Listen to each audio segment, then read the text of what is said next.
Hello friends, welcome back. The last session we learned standard 9th subject English unit 5th રાણી કી વાવ કે છેલ્લા સેશનમાં આપણે રાણી કી વાવ રાણીની વાવનો ફર્સ્ટ પાર્ટનો અભ્યાસ કર્યો. Today we are going to learn second and last part of the lesson Rani ki Vav. Okay, let's revise previous content of the lesson. Rani Ki Vav is an approved site as the World Heritage Site by UNESCO. કે UNESCO દ્વારા વિશ્વ વિરાસત સ્થળ તરીકે નામાંકિત કરવામાં આવેલું સ્થળ છે રાણી કી વાવ. રાણી કી વાવ was built by Rani Udaymati of the king Bhimdev first of Anhirwal Patan. He belonged to Solanki dynasty. કે અણહિલવાડ પાટણના ભીમદેવ પહેલાની પત્ની રાણી ઉદયમતી દ્વારા આ વાવનું બાંધકામ કરવામાં આવ્યું. People of Patan faced the problem of water scarcity, and to help them, King Bhimdev first started a project of this vow, but unfortunately he died before completion of this project, and after his death Queen Udaymati took this project into her hand, and before completion of this project she also died. But her thought of making this structure, making this architecture got immense appreciation. કે પરંતુ રાણીનો જે વિચાર હતો આ વાવ બનાવવાનો એની ખૂબ પ્રશંસા થઈ. રાણી કી વાવ એ 7 માળનું બાંધકામ છે, 7 સ્ટોરીડ બિલ્ડિંગ, બરાબર છે. અને એમાં ઘણા બધા સ્ટેચ્યુસ, શિલ્પો, દેવી દેવતાઓના ત્યાં આપણને જોવા મળે છે. એ વાવના પિલર્સ હોય, તેનું કોરિડોર હોય, બરાબર છે. કોઈપણ વાવમાં કોઈપણ જગ્યા એવી નથી કે જ્યાં કોતરણી, કાર્વિંગ્સ કે સ્થાપત્યો ન હોય, બરાબર. વિવિધ દેવો દેવતાઓની વિવિધ પ્રકારની મૂર્તિઓ ત્યાં આવેલી છે. ઓકે મિત્રો, આટલે સુધી આપણે છેલ્લા સેશનમાં જોયું. હા, તો આપણે શરૂઆત કરીએ. નેક્સ્ટ ફેરા. There are also some of the rare sculptures of gods. કે ત્યાં અન્ય પણ કેટલાક ભાગ્યે જ જોવા મળતા શિલ્પો પણ ભગવાનના, દેવોના ત્યાં આપણને જોવા મળે છે. Here one can find the statue of Lord Buddha with 4 hands. અહીંયા આપણને ભગવાન બુદ્ધની ચતુર્ભુજ મૂર્તિ જોવા મળે છે. Lord Buddha with 4 hands. The statue of Ram with sword and shield. કે ભગવાન રામની પણ એક પ્રતિમા, એક સ્ટેચ્યુ, એક શિલ્પ આપણને ત્યાં જોવા મળે છે. The statue of sun in the form of Tapasvi. The statue of sun in the form of Tapasvi. કે તપસ્વીના વેશમાં સૂર્યનું પણ શિલ્પ આપણને ત્યાં જોવા મળે છે. The statue of Shiv with beads in his hand. કે હાથમાં બીડ્સ એટલે માળા, હાથમાં માળા લઈને ભગવાન શિવનું પણ સ્કલ્પચર આપણને ત્યાં જોવા મળે છે. The statue of Parshuram with soft and gentle expression rather then having hard and stern look. The statue of Parshuram with soft and gentle expression, બરાબર. એકદમ ઉમદા સ્વભાવનું એક સ્ટેચ્યુ ત્યાં જોવા મળે છે. Soft and gentle expression rather then hard and stern look. Parshuram બહુ કડક હતા, એમનો ચહેરો પણ એટલો સખત આપણને દેખાય, પરંતુ ત્યાં જે શિલ્પ છે, ત્યાં જે સ્કલ્પચર છે, ત્યાં એકદમ સૌમ્ય તેમની મૂર્તિ મૂકેલી છે Rani ki વાવમાં. Some of the sculptures display contemporary lifestyle. Some of the sculpture display contemporary lifestyle. Contemporary lifestyle એટલે કે સમકાલીન જીવનશૈલી, કે અમુક સ્થાપત્યો સમકાલીન જીવનશૈલી દર્શાવે છે. ફોકટેલ્સ, લોક વાર્તાઓ દર્શાવે છે. એનિમલ્સ એન્ડ હ્યુમન ઇન્સ્ટિંક્ટ્સ એટસેટ્રા, અને મનુષ્યો અને પ્રાણીઓની પણ ત્યાં વાત કરવામાં આવી છે. They reveal artistic vision and unique imagination of the sculptors. Sculptors એટલે શિલ્પીઓ.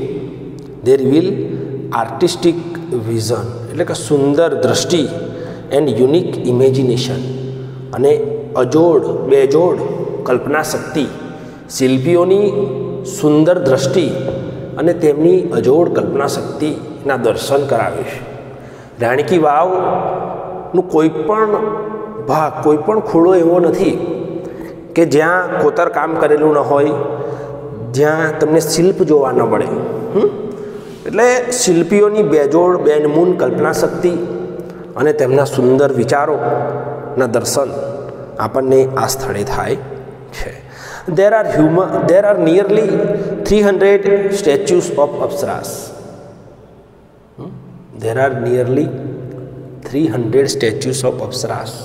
કે અપ્સરાઓની લગભગ અંદાજિત 300 જેટલી મૂર્તિઓ, 300 જેટલા શિલ્પો ત્યાં આપણને જોવા મળે છે. The sculptors presented a vast range of emotions and feelings on the faces of the Apsaras. The sculptors presented a vast range of emotion and feelings. લાગણીઓ અને ભાવનાનો વિશાળ દૃષ્ટિપટ આપણને એ અપ્સરાઓના જે 300 સ્ટેચ્યુ છે તે આપણને દૃષ્ટિગોચર થાય છે. લાગણીઓ અને ભાવનાઓ એ સ્કલ્પ્ટર્સમાંથી ઉભરાતી આપણને દેખાય છે. શિલ્પીઓ એ આ પ્રકારના સુંદર સ્કલ્પ્ટર્સ, સુંદર શિલ્પો ત્યાં બનાવ્યા છે. They display variety of different moods and situations. They display variety of moods and different situations. કે અલગ અલગ પ્રકારના મૂડ અને અલગ અલગ પ્રકારની પરિસ્થિતિઓ પણ ત્યાં આપણને જોવા મળે છે. રાણી કી વાવના દરેક માળ પર, દરેક સાથે 7 માળ આપણે જોઈએ તો ત્યાં સાંકડો રસ્તો છે. શા માટે છે? કે જેથી મુલાકાતીઓ એ જે સ્થપતિઓ દ્વારા, જે શિલ્પીઓ દ્વારા જે કોતરકામ કરવામાં આવ્યું છે એનો આનંદ મુલાકાતીઓ લઈ શકે. એટલે કોઈપણ ખૂણો, કોઈપણ જગ્યાએ રાણી કી વાવમાં એવી નથી કે જ્યાં તમને કલા કારીગરી ન દેખાય. બહુ સુંદર જોવાલાયક સ્થળ Rani ki Vav. Most of them present Vishnu in his 10 different avatars. અને એમાંથી મોટાભાગના શિલ્પો ભગવાન વિષ્ણુના 10 અલગ અલગ રૂપો દર્શાવે છે.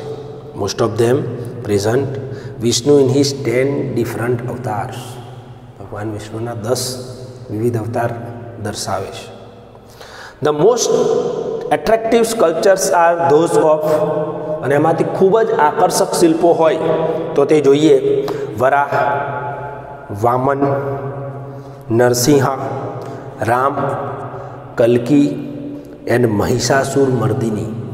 આ બધા અલગ અલગ રૂપોના શિલ્પો ત્યાં આપણને દૃષ્ટિગોચર થાય છે. The Apsaras with 16 different makeup styles.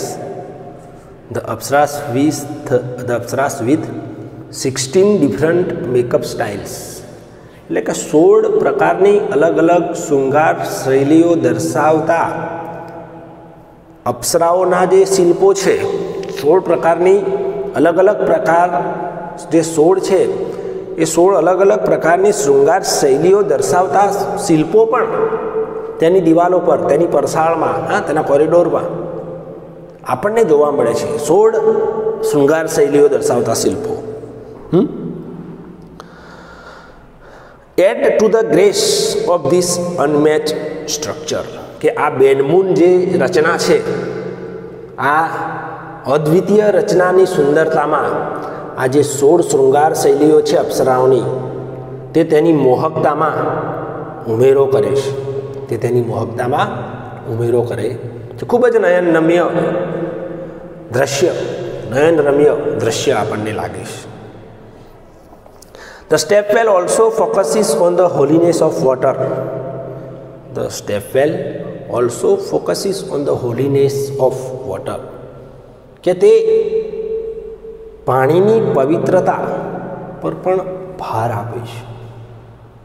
The stepwell also focuses on the holiness of water and its great significance in Indian culture. અને ભારતીય સંસ્કૃતિની જે યથાર્થતા છે, યથાર્થતાના પણ તે આપણને દર્શન કરાવે છે. પાણીની પવિત્રતા અને ભારતીય સંસ્કૃતિની યથાર્થતાના દર્શન આપણને કરાવે છે. The wow is the most developed, elaborate and ornamented example of submerged architecture. The wow is most developed એટલે સુવિકસિત, એલાબરેટ ઝીણવટપૂર્વક તૈયાર કરેલ, and ornamented example of submerged architecture, and અને સુશોભિત એક્ઝામ્પલ ઓફ સબમર્જ આર્કિટેક્ચર. બરાબર કે સમન્વય દ્વારા એક સુંદર રચના કરવામાં આવી છે. સુવિકસિત ઝીણવટપૂર્વક તૈયાર કરેલ અને સુશોભિત સમન્વય કરી એક સુંદર સ્થળ તૈયાર કરવામાં આવ્યું છે. It sings the glory of development of stepwells in India. It sings the glory of development એટલે કે વિકાસની ગાથાઓના ગીત ગાય છે. કે વાવની વિકાસની ગાથાના ગીત, ત્યાં આપણને વાવ શું છે એનો હકીકતમાં ખ્યાલ, રાણી કી વાવની આપણે મુલાકાત લઈએ તો જ આપણને આવે છે. It sings the glory of development of stepwells in India. કે ભારતમાં સ્ટેપવેલ્સની ગાથાઓ તે વર્ણવે છે. This wow is a large and a complex type of stepwell. This wow is a large એટલે કે વિશાળ એન્ડ કોમ્પ્લેક્સ એટલે કે જટિલ પ્રકારની એક વાવ છે. It has ornamented panels of sculptures. It has ornamented એટલે કે સુશોભિત panels of structures એટલે કે તકતી કે સ્કલ્પચર્સ, શિલ્પીઓ સુશોભિત શિલ્પીઓની એક હારમાળા, એક સુંદર રચના ત્યાં આપણને જોવા મળે છે. It lay buried under the mud due to floods first. It lay buried under the muds first. બરાબર કે સૌ પ્રથમ તો પૂરના કારણે આ વાવ કાદવ નીચે દટાઈ રહી. સૌ પ્રથમ તો પૂર આવવાના કારણે આ વાવ કાદવ નીચે દટાઈ રહી. And then vanishing of the river Saraswati, અને પછી વેનિશિંગ એટલે લુપ્ત થઈ જવું, શોષાઈ જવું. સરસ્વતી નદી શોષાઈ જવાના કારણે, લુપ્ત થવાના કારણે it was hidden under the layer of silt for almost 7 centuries. અને સરસ્વતી નદીને સુકાઈ જવાના કારણે લગભગ 7 સદીઓ સુધી તે કાદવ નીચે દટાઈ રહી. Almost 7 centuries. The Archaeological Survey of India ASI, the Archaeological Survey of India ASI took a great care to preserve this structure. The Archaeological Survey of India ASI took the great care to preserve this structure. અને આ રચનાની સાર સંભાળ રાખવા, જાળવણી રાખવા ASI ભારતીય પુરાતત્વ વિભાગ દ્વારા ખૂબ જ કાળજી લેવામાં આવી. ઇન ફેબ્રુઆરી 2013 કે ફેબ્રુઆરી 2013માં ASI Archaeological Survey of India nominated this wow for the World Heritage Site. February 2013માં ASI દ્વારા ભારતીય પુરાતત્વીય વિભાગ દ્વારા nominated this Vav for the world heritage site, વિશ્વ વિરાસત સ્થળ તરીકે તેને નામાંકિત કરવામાં આવી.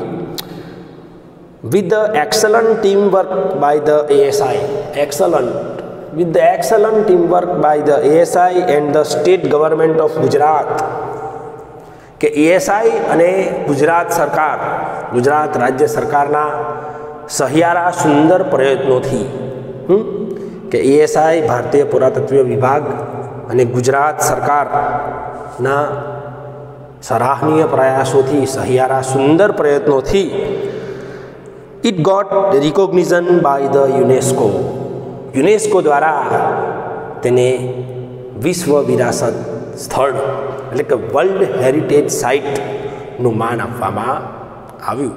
બરાબર છે. અને ફેબ્રુઆરી 2013થી તેને વર્લ્ડ હેરિટેજ સાઇટના જે પ્લેસીસ છે એમાં તેને મૂકવામાં આવ્યું. બરાબર છે વિદ્યાર્થી મિત્રો. તો રાણી કી વાવ પાઠ વિશે આપણે ભણ્યા. આશા રાખું કે તમે સારી રીતે સમજ્યા હશો. ઘરે પણ આનો વ્યવસ્થિત અભ્યાસ કરો. કોમ્પ્રિહેન્શન માટે પેરેગ્રાફ અને પ્રશ્નોના જવાબનો પણ અભ્યાસ કરો. સ્પેલિંગો વાંચો, તૈયાર કરો.